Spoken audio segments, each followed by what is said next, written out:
इस बीच एक और बड़ी खबर बहराइच हिंसा से जुड़ी हुई है। एक्शन में है यूपी सरकार। आरोपियों पर एनएसए लगाया जा सकता है। 5-10 आरोपियों पर एनएसए लगाने की तैयारी इस वक्त सरकार कर रही है। जो जानकारी मिल रही है उसके मुताबिक अपराध का आकलन किया जा रहा है और एनएसए लगाने की तैयारी है। आरोपियों पर एनएसए लगाया जा सकता है। 5-10 आरोपियों पर एनएसए लगाने की तैयारी है। उत्तर प्रदेश के मुख्यमंत्री योगी आदित्यनाथ बहराइच मामले में एक्शन मोड में है और अपराध का आकलन किया जा रहा है। अपराधियों पर एनएसए लगाया जाएगा। जो जानकारी अभी तक मिल रही है उसके मुताबिक बहराइच के रामगोपाल हत्याकांड में एक्शन, आरोपियों पर बुलडोजर एक्शन की भी तैयारी। आरोपियों के घर पर कार्रवाई का नोटिस चस्पा हो चुका है। तो बहराइच के रामगोपाल हत्याकांड में एक्शन में योगी सरकार। एक तरफ जहां अपराधियों पर लगेगा एनएसए, दूसरी तरफ बुलडोजर एक्शन की भी तैयारी। आरोपियों के घर कार्रवाई का नोटिस हो चुका है चस्पा। उत्तर प्रदेश के बहराइच का यह पूरा मामला है। बहराइच मामले में अपराधियों के खिलाफ एक तरफ जहां एनएसए लगेगा और दूसरी तरफ खबर यह है आरोपी घर पर कार्रवाई भी होगी और बुलडोजर वाला एक्शन होगा। बहराइच के रामगोपाल हत्याकांड में एक्शन।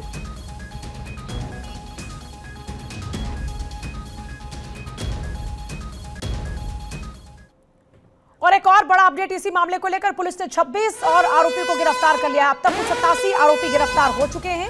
बहराइच हिंसा से जुड़ा बड़ा अपडेट है। बहराइच हिंसा में पुलिस ने 26 आरोपी और गिरफ्तार कर लिए हैं। गिरफ्तारी का जो आंकड़ा है वो बढ़ चुका है और अब तक कुल 87 आरोपी इस पूरे मामले में गिरफ्तार हो चुके हैं। तो एक तरफ जहां बुलडोजर वाला एक्शन, और नीलेश का एक बार रुख करते हुए, नीलेश ज्यादा जानकारी चाहेंगे आपसे। आंकड़ा गिरफ्तारी का लगातार बढ़ता जा रहा है और अब पहुंच चुका है 87। बुलडोजर वाले एक्शन की भी तैयारी। देखिए, बिल्कुल आपको बता दूं कि उत्तर प्रदेश सरकार अपराध और अपराधियों के प्रति जीरो टॉलरेंस की नीति के तहत उत्तर प्रदेश में काम कर रही है। यही कारण है कि बहराइच में अभी तक अगर हम गिरफ्तारियों की संख्या देखें तो करीब 87 लोगों को चिन्हित करके गिरफ्तार करने के साथ साथ जेल भेजने की कार्रवाई की गई है। उसके अलावा रामगोपाल के हत्याकांड में शामिल 6 नामजद आरोपियों को भी गिरफ्तार किया गया। उनको भी सलाखों के पीछे भेजने का काम किया गया। इसी बीच बहराइच के एसपी वृंदा शुक्ला का बयान आता है कि जो आरोपी हैं जो हत्याकांड में शामिल थे उनके ऊपर एनएसए लगाने की कार्रवाई की जाएगी। कहीं ना कहीं अपराधियों को एक सीधा संदेश देने का काम किया जा रहा है कि अगर आप उत्तर प्रदेश में रहते हैं और अपराध को अंजाम देते हैं तो ऐसे में आपको जेल के सलाखों के पीछे रहना पड़ेगा।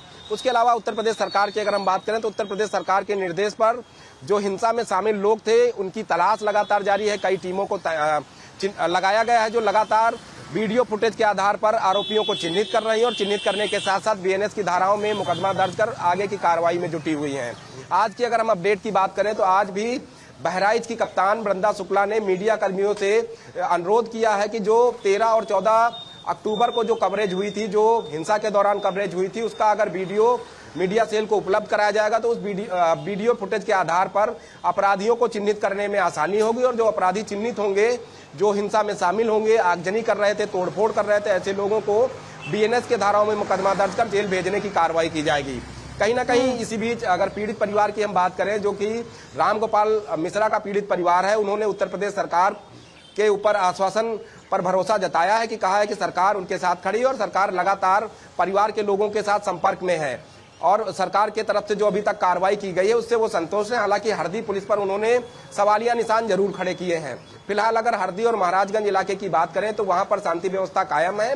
इसी बीच लोक निर्माण विभाग की तरफ से 23 घरों पर नोटिस चस्पा की गई। कहा गया है कि आपने मुख्य सड़क के बगल में निर्माण किया और निर्माण करने से पहले आपको लोक निर्माण विभाग या बहराइच के जिला अधिकारी से परमिशन लेनी होती है कि आप निर्माण कार्य करने जा रहे हैं। ऐसे में अगर आपने परमिशन नहीं ली होगी तो आपके मकानों को अवैध करार दिया जाएगा। उसके बाद बुलडोजर की कार्रवाई हो सकती है। नोटिस में 3 दिन का समय दिया गया और आज की अगर हम तस्वीरों की बात करें तो आज सुबह से ही जो महिलाएं हैं जिनके वहां पर घर है, उन्होंने घर खाली करना शुरू कर दिया है। उनका कितना आंकड़ा है, लगभग कितने घरों को मार्क किया गया है जिन पर होगा बुलडोजर वाला एक्शन?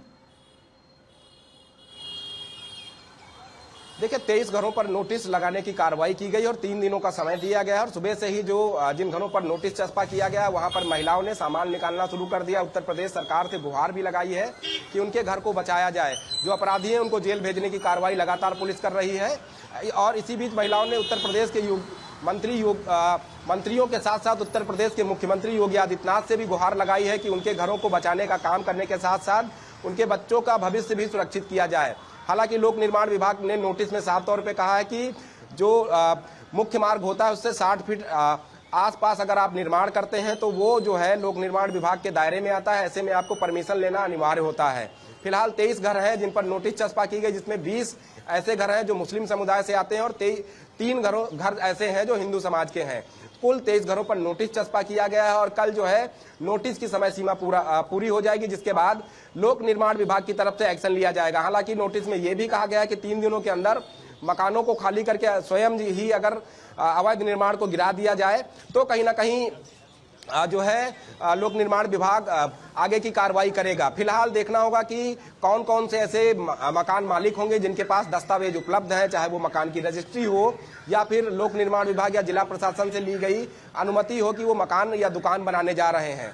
फिलहाल अभी तक कोई ऐसा परिवार निकलकर सामने नहीं आया है जो ये दावा कर सके कि उनके पास मकान की रजिस्ट्री है, अनुमति पत्र है, जिसके बाद जो है मकान और दुकान का निर्माण किया गया। अब देखना होगा जब समय सीमा पूरी होती है तो क्या बुलडोजर की कार्रवाई लोक निर्माण विभाग की तरफ से की जाती है या फिर कुछ अतिरिक्त समय परिवारों को दिया जाएगा कि वो मकान को स्वयं ही गिरा दें, अन्यथा जो गिराने की कार्रवाई जिला प्रशासन की तरफ से की जाएगी उसका भी खर्चा उन्हीं लोगों को उठाना पड़ेगा जिनके वो मकान हैं।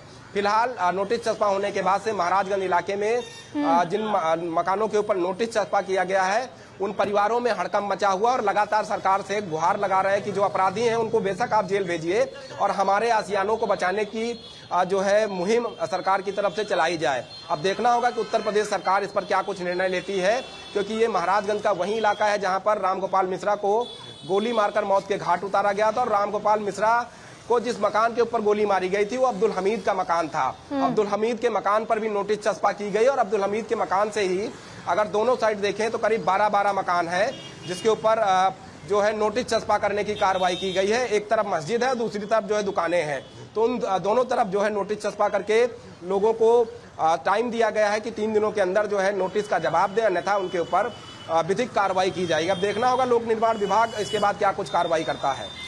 और बिल्कुल ये देखना होगा कि अब क्या इस पूरे मामले को लेकर एक्शन लिया जाता है, लेकिन हम देख रहे हैं कि कार्रवाई का सिलसिला आगे भी जारी है और जिस तरीके से लगातार गिरफ्तारियां हो रही हैं, क्या नीलेश ये मानकर चले कि ये आंकड़ा और भी बढ़ सकता है?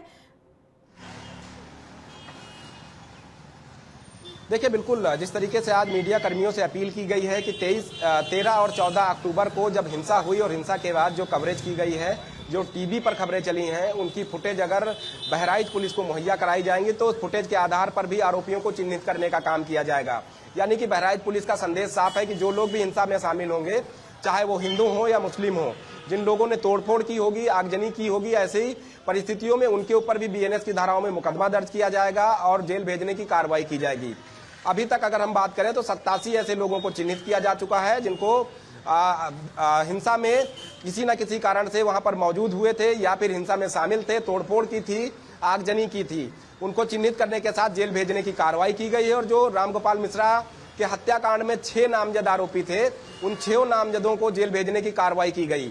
हालांकि 2 ऐसे लोग थे, सरफराज और तालीम, जिनको पुलिस ने गिरफ्तार करने के बाद हथियार बरामदगी के लिए जब मौका वारदात पर ले गई, जहां पर हथियार छुपाया गया था, वहां पर हथियार उठाते ही दोनों ने फायर झोंका, जिसके बाद पुलिस ने भी जवाबी कार्रवाई की थी। दोनों के पैर में गोली लगी, जिला अस्पताल बहराइच में भर्ती कराया गया। वहीं से अपर जिला जज के आवास पर पेशी हुई, क्योंकि जुमा का दिन था, इस लिहाज से सुरक्षा व्यवस्था बिगड़े ना, अशांति ना फैले, इसलिए अपर जिला जज के आवास पर पेशी कराकर जो है जेल भेजने की कार्रवाई की गई थी। और अपर जिला जज ने 14 दिनों की न्यायिक हिरासत में जेल भेजा है। 14 दिनों के बाद एक बार फिर पुलिस कस्टडी रिमांड की मांग की जाएगी और जब पुलिस कस्टडी में 6 आरोपी होंगे तो उनसे पूछताछ होगी क्या इस पूरे घटना के पीछे कोई साजिश थी या फिर एकाएक इस तरीके की घटना हो गई, घरों के ऊपर पत्थर और बोतलें कहां से आई, उन तमाम पहलुओं से पर्दा हटाने का काम किया जाएगा। हालांकि पीड़ित परिवार का दावा है कि जिस समय मूर्ति विसर्जन के लिए आसपास के गांव में जहां पर दुर्गा प्रतिमाएं स्थापित की गई थी, वो एक साथ एक जगह एकत्रित होते हैं, उसके बाद घाट पर भी एक साथ रवाना होते हैं। तो ऐसे में पुलिस बल का पर्याप्त वहां ना होना भी घटना का कारण है, क्योंकि वहां पर 7 से 10,000 के बीच लोग एकत्रित हुए थे और पुलिस कर्मियों की संख्या जो पीड़ित परिवार के मुताबिक है वो 15 से 20 थी। ऐसे में कुछ अहम सवाल इस पूरी वारदात के बाद भी उठ रहे हैं नीलेश। होता है जब भी इस तरह के सेंसिटिव इलाके होते हैं और अगर वहां से इस तरह की कोई भी यात्रा निकलती है तो पुलिस की मौजूदगी में अगर ये सब होता है तो फिर ऐसे में सवाल उठते हैं, सवाल कई उठ रहे हैं। दूसरा ये कि एलआई यूनिट क्या कर रही थी, इस बारे में कोई इनपुट्स क्यों नहीं मिले, एकदम से पत्थर कहां से आ गए, आगजनी एकदम से कैसे होने लगी, क्या ये सब कुछ प्री प्लान था? ऐसे कई सवाल हैं जो भी बने हुए हैं लगातार, चाहे कितनी गिरफ्तारियां क्यों ना हो गई हों। देखिए, बिल्कुल देखिए, बिल्कुल सवाल जरूर उठने लाजमी है, क्योंकि ये कहीं ना कहीं पुलिस का फेलियर है और पुलिस की जो संख्या वहां पर मौजूद होनी चाहिए थी वो नहीं थी, और जो है संख्या की मौजूदगी में जो है वहां पर उपद्रव हुआ, तोड़फोड़ हुई, आगजनी हुई, भीड़ थी, और कहीं ना कहीं जिसके बाद जो है हरदी इंस्पेक्टर को सस्पेंड करने की कार्रवाई हुई, चौकी इंचार्ज को सस्पेंड करने की कार्रवाई हुई, सीओ को सस्पेंड करने की कार्रवाई हुई।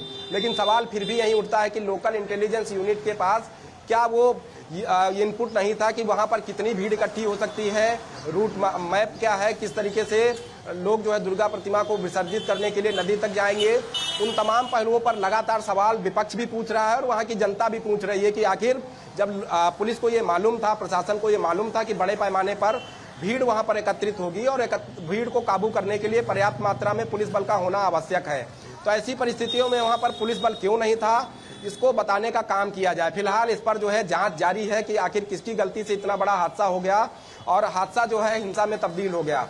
फिलहाल इन तमाम पहलुओं पर जांच पड़ताल जारी है और पल पल की अपडेट पुलिस मुख्यालय और मुख्यमंत्री आवास को भेजी जा रही है कि किस तरीके से ये घटना हुई और घटना में शामिल लोगों के ऊपर अभी तक कार्रवाई क्या हुई, पुलिस कर्मियों की क्या लापरवाही है। हालांकि अच्छा, क्योंकि कल जब आप पीड़ित परिवार से मुलाकात कर रहे थे तो पीड़ित परिवार में पुलिस को लेकर नाराजगी थी और योगी आदित्यनाथ को लेकर भरोसा, और उनका आरोप यह था कि पुलिस के स्तर पर लापरवाही बढ़ती जा रही है। तो क्या ये मानकर चले कि आने वाले दिनों में पुलिस विभाग को भी लेकर कुछ एक्शन देखने को मिल सकते हैं, जिन जिन की लापरवाही देखने को मिली है? क्योंकि माना जा रहा था कि जो भी उस वक्त प्रशासनिक स्तर पर मौजूदगी थी, जिनकी लापरवाही से ये सब कुछ हुआ, उनके खिलाफ एक्शन होगा।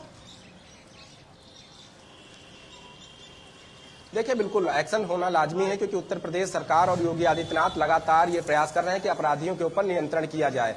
यही कारण है कि जो हरदी के क्षेत्राधिकारी थे, सबसे पहले उनको सस्पेंड किया गया और अभी तक जो जांच रिपोर्ट सामने आई है उसमें पाया गया कि जब भीड़ की जानकारी क्षेत्राधिकारी को दी गई तो क्षेत्राधिकारी मौके पर पहुंचे, उन्होंने भीड़ को देखा और उनसे भीड़ कंट्रोल नहीं हुई, जिसके बाद पास में ही एक दुकान के अंदर वो छिप गए और शटर को डाउन कर लिया। ये अभी तक जांच रिपोर्ट में सामने आया, जिसके बाद क्षेत्राधिकारी को सस्पेंड किया गया है और सस्पेंड करने के साथ साथ विभागीय जांच के भी आदेश दिए गए हैं। कहीं ना कहीं जिस क्षेत्राधिकारी के जिम्मेदारी पर वो पूरी यात्रा निकलनी थी, अगर वो क्षेत्राधिकारी ही भीड़ से डरकर खुद को दुकान के अंदर कैद कर लेता तो जाहिर सी बात है कि आने वाले दिनों में क्षेत्राधिकारी के ऊपर और बड़ी कार्रवाई की जाएगी।